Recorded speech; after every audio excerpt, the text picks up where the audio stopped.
Olá! Se você chegou a esse espaço virtual, seja bem-vindo. O meu nome é Audrey e eu sou uma artista andreense do bairro de Utinga, na Vila Metalúrgica. Para que a gente possa entender quais as trocas podemos realizar a partir desse encontro, eu vou contar um pouquinho da minha trajetória artística, que inclusive tem início aqui no território de Santo André. Eu sou formada pela Escola Livre de Teatro, que é um local onde eu realizei 2 formações. A minha primeira formação foi num curso que na época era nomeado Teatro Laboratório, que era um curso de iniciação teatral, e na sequência eu entro no núcleo de formação do ator, que é uma duração mais extensa, é um curso de 4 anos, no qual eu me formo na turma de número 10.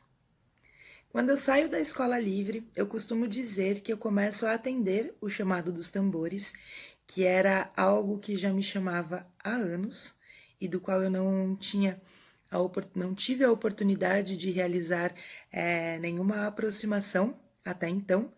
Então, quando eu saio da escola livre de teatro, eu começo o meu trabalho de pesquisadora e brincante dentro de uma linguagem das culturas tradicionais, que é a linguagem do maracatu nação ou maracatu de baque virado, como também é conhecida essa manifestação.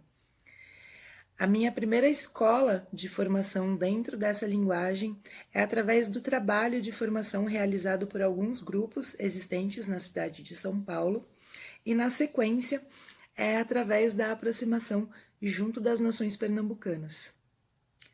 Aqui nesse espaço do Cultura em Casa, o que eu proponho é que a gente se aproxime dessa linguagem através de experimentos sonoros que podem ser realizados com os materiais que a gente encontra no nosso cotidiano. Porém, antes da gente começar a realizar uma experimentação efetiva, antes que a gente comece de fato a brincar esse brinquedo, eu sugiro que a gente entenda um pouco da história dessa manifestação. É importante que a gente entenda. Se você não conhece o maracatu, se você já ouviu falar e não lembra o que é, ou até mesmo se você já conhece, eu proponho que a gente comece a conversar a partir de um ponto de vista em comum. Para isso, eu sugiro que a gente assista um trecho de uma intervenção que ocorreu na 19ª edição do Festival de Inverno de Paranapiacaba, no ano de 2019, que recebeu no último dia da sua edição um arrastão de rua. A partir desse vídeo, a partir dessa percepção em comum, a gente começa a conversar sobre o que é esse brinquedo e as suas características e até mesmo entender a sua origem e a sua história. Então, bora lá assistir o vídeo.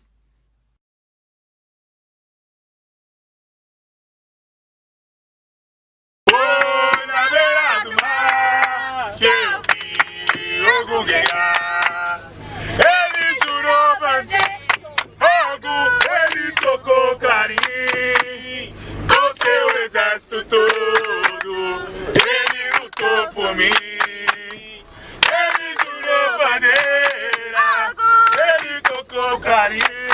Com seu exército todo, ele lutou por mim.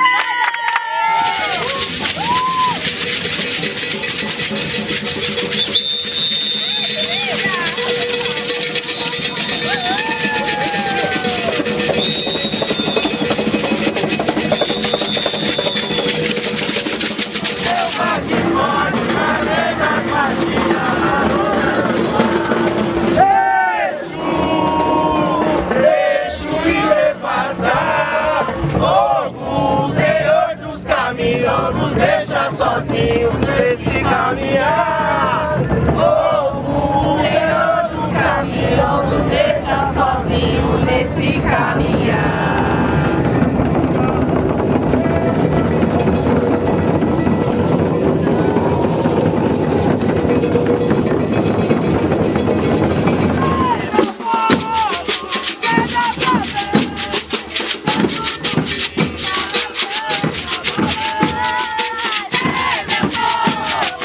Get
intervenção que a gente acabou de assistir, ela foi realizada pelo grupo de maracatu Ilê Aláfia, que é o grupo do qual eu faço parte há 6 anos.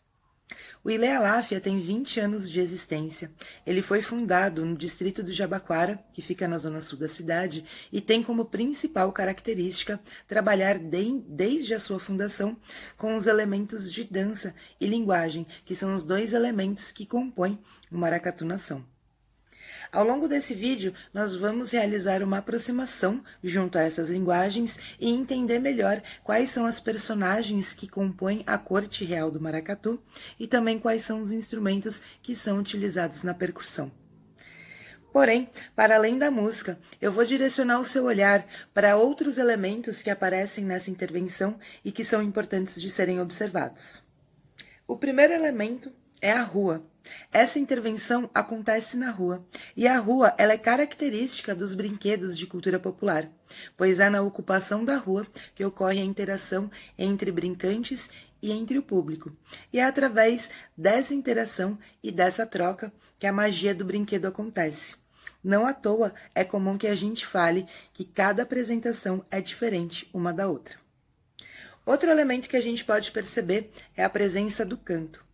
Para além de perceber a presença do canto, é importante perceber o que é que o canto conta. Nas toadas de maracatu, que é a forma como nós chamamos as canções e as composições, são contadas diversas histórias. As histórias dos grupos, as histórias das nações, as histórias dessa tradição e também as histórias da luta negra ao longo dos séculos. Não menos importante, eu chamo a atenção para um último elemento, que é a presença das crianças e das mulheres. Em um passado bastante recente, cerca de 30 anos, não era permitida a participação de crianças nas nações tradicionais e as mulheres estavam limitadas a participar desse brinquedo enquanto integrantes da dança, ou então ocupando outras funções fundamentais para a manutenção e continuidade desse brinquedo, mas em atividades secundárias, porém não menos importante. Conforme o tempo foi passando, ao longo desse tempo foi permitido que as mulheres participassem da percussão, porém, num primeiro momento, eram destinadas às mulheres instrumentos que são considerados femininos. Um exemplo desse instrumento é esse aqui, o abê. O abê é considerado um instrumento feminino por conta da simbologia da sua materialidade, que é composta pela cabaça e também pelas miçangas, e até pela forma do trançar das miçangas. Porém, ele é um instrumento tocado tanto por homens quanto por mulheres. Conforme nós fomos evoluindo em relação a isso, as mulheres passaram a ocupar outros lugares dentro da percussão, não ficando mais limitadas ao uso ou à prática de nenhum instrumento.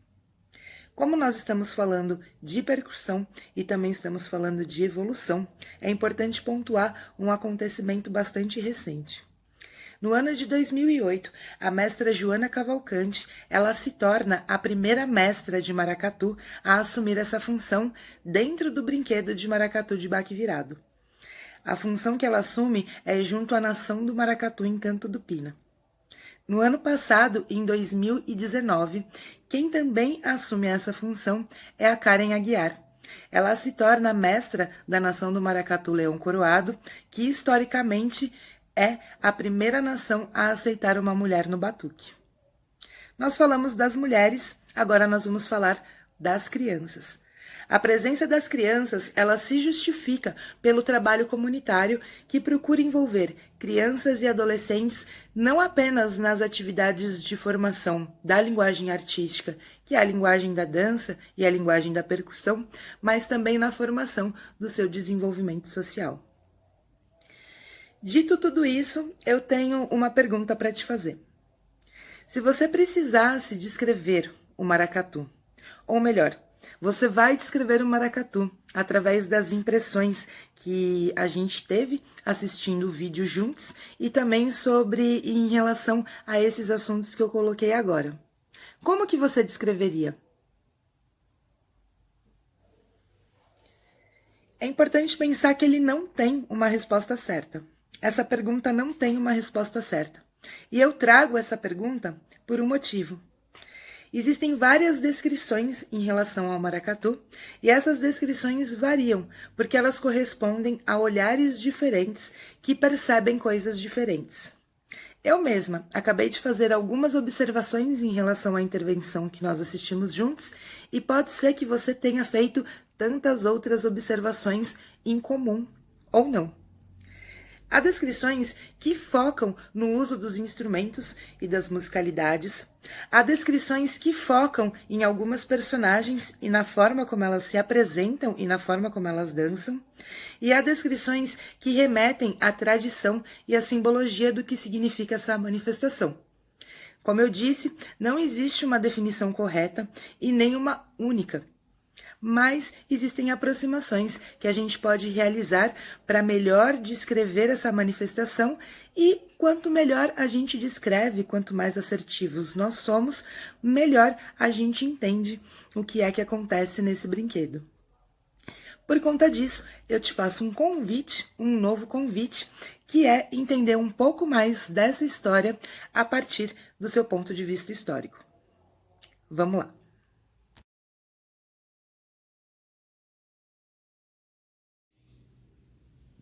De acordo com o Instituto do Patrimônio Histórico e Artístico Nacional, o IPHAN, o valor patrimonial do maracatu-nação reside na sua capacidade de comunicar elementos da cultura brasileira e carregar elementos essenciais para a memória, a identidade e a formação da população afro-brasileira. O maracatu-nação é entendido como uma forma de expressão que congrega relações comunitárias e que permite o compartilhamento de práticas e de memórias, além de possuir fortes vínculos com o sagrado. É o IPHAN quem confere ao maracatu-nação o título de Patrimônio Cultural do Brasil no dia 3 de dezembro de 2014, após um processo de 6 anos de trabalho de pesquisa.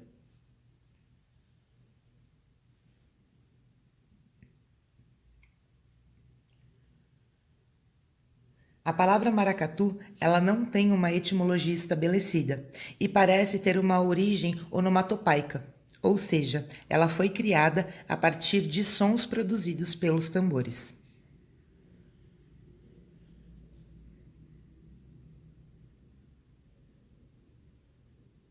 O maracatu-nação, ou baque virado, é uma manifestação da cultura popular brasileira afrodescendente. Surgiu durante o período escravocrata, provavelmente entre os séculos 17 e 18, onde hoje é o estado de Pernambuco, principalmente nas cidades de Recife, Olinda e Igaraçu. Essa tradição evoca as coroações de reis e rainhas do antigo Congo africano. Os eleitos como rainhas e reis do Congo eram lideranças políticas que intermediavam os diálogos entre o poder do Estado colonial junto às mulheres e homens de origem africana. Dessas organizações teriam surgido muitas manifestações culturais populares que passaram a realizar encontros e rituais em torno dessas representações sociais.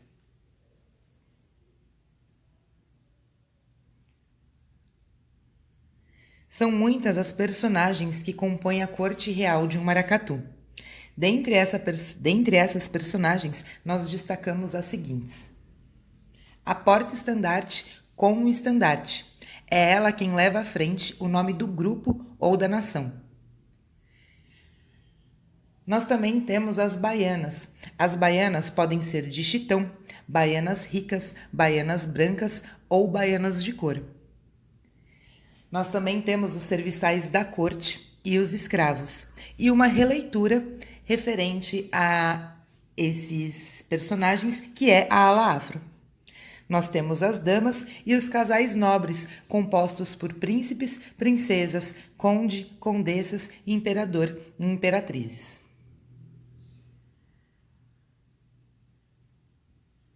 Numa corte real, os principais personagens são o rei e a rainha.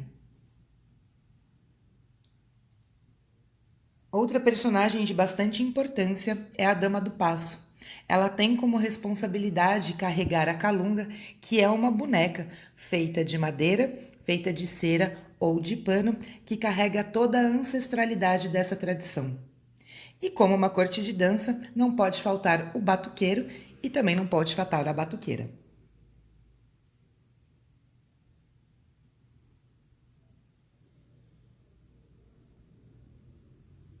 Os instrumentos que compõem a percussão são tarol, caixa de guerra, gongue, ganzá ou mineiro e o bombo, que também é conhecido como tambor ou alfaia. Foram introduzidos instrumentos recentemente dentro das nações de maracatu. Esses instrumentos são o AB, introduzido em 1999 pela Nação do Maracatu Estrela Brilhante do Recife, e o timbal, introduzido no ano de 2000 pela Nação do Maracatu Porto Rico. Outro instrumento fundamental é o apito, que fica junto à mestra ou ao mestre de maracatu e é a principal comunicação entre ele e os batuqueiros e batuqueiras.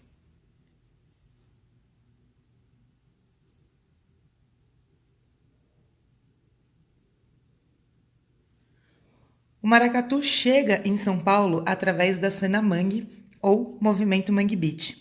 Esse é um movimento de contracultura surgido no Brasil a partir de 1991 em Recife, Pernambuco. Esse movimento mistura ritmos regionais como maracatu com rock, hip hop, funk americano e música eletrônica e tem como principal representante o Chico Science e a Nação Zumbi. No ano de 2013, foi estreado um documentário dirigido por Rodrigo Dias que se chama Uma Tonelada de Maracatu.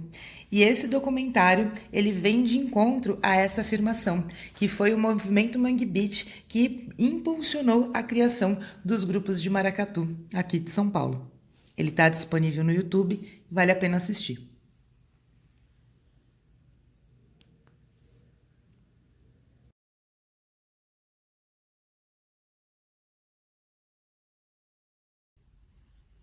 Bom, a gente encerra o nosso primeiro encontro por aqui.